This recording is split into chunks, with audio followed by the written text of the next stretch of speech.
ఈరోజు పత్రికల్లో ప్రధానంగా ఒక వార్త కనిపించింది. కాకినాడ జిల్లా పిఠాపురం నియోజకవర్గం గొల్లప్రోలు మండలం దుర్గాడకు చెందిన ఫీల్డ్ అసిస్టెంట్ ఇంటి వీరబాబు అట.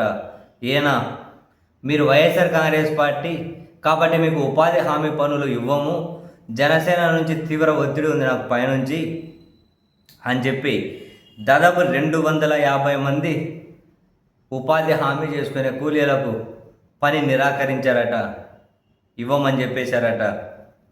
సో వాళ్ళు అంటే పనుల దగ్గర ఆందోళన చేస్తున్నటువంటి ఫోటోలు కూడా ప్రచురించారు. వాళ్ళు ఆందోళన చేస్తున్న ఫోటోలు కూడా ప్రచురించారు. ఆ తర్వాత వాళ్ళు మాట్లాడిన మాటలను కూడా సపరేట్ బాక్సులు వేశారు. ఫీల్డ్ అసిస్టెంట్ మమ్మల్ని తీవ్ర ఇబ్బందులు గురి చేస్తున్నాడు, 15 రోజుల పనికి వస్తే కేవలం ఎంత వైసీపీ వాళ్ళని చెప్పి 15 రోజులు పనికి వస్తే కేవలం వారం రోజులే నమోదు చేస్తున్నాడట. ఆయనకు నచ్చితే వాళ్ళు మెచ్చితే పనికి రాకపోయినా హాజరు నమోదు చేస్తున్నారట. వాళ్ళ పేర్లు కూడా రాసుకుంటూ వచ్చారు. ఆ తర్వాత పిఠాపురం నియోజకవర్గ ఇన్ఛార్జ్ వంగ గీత గారి కమెంట్గానే యాడ్ చేశారు. పొట్టకూటి కోసం మండు టెండలో కష్టపడుతున్న నిరుపేదలపై రాజకీయం చేయడం పిఠాపురం నియోజకవర్గంలో ఇప్పుడే చూస్తున్నామని, ఇలా పొట్టకూటి కోసం వెళ్ళే వాళ్ళని అడ్డుకుంటే మేము ఊరుకోమని, ఇటువంటి కంప్లైంట్స్ పెరిగిపోతున్నాయని ఆ మేడం కూడా మాట్లాడినవి కానీ యాడ్ చేసుకుంటూ వచ్చారు. వాస్తవానికి వీళ్ళు ఆందోళన చేస్తూ ఉంటే ఎంపీడీఓ వెళ్ళి వాళ్ళని శాంతించే ప్రయత్నం చేశారట.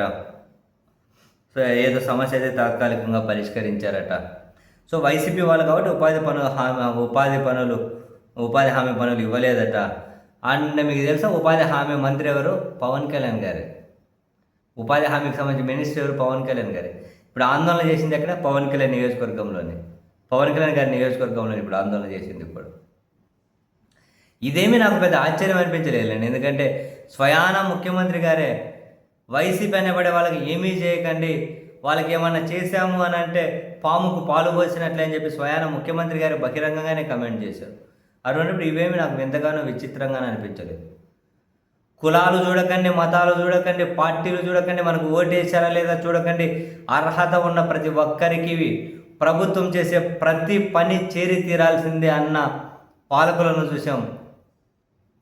మీరు వైసీపీ కాబట్టి మీకు ఉపాధి హామీ పనులు కూడా ఇవ్వము అన్న ప్రభుత్వాలను చూస్తూ ఉన్నాం. వావ్, ఏమైనా డెవలప్మెంట్ ఉందా ఆంధ్రప్రదేశ్లో?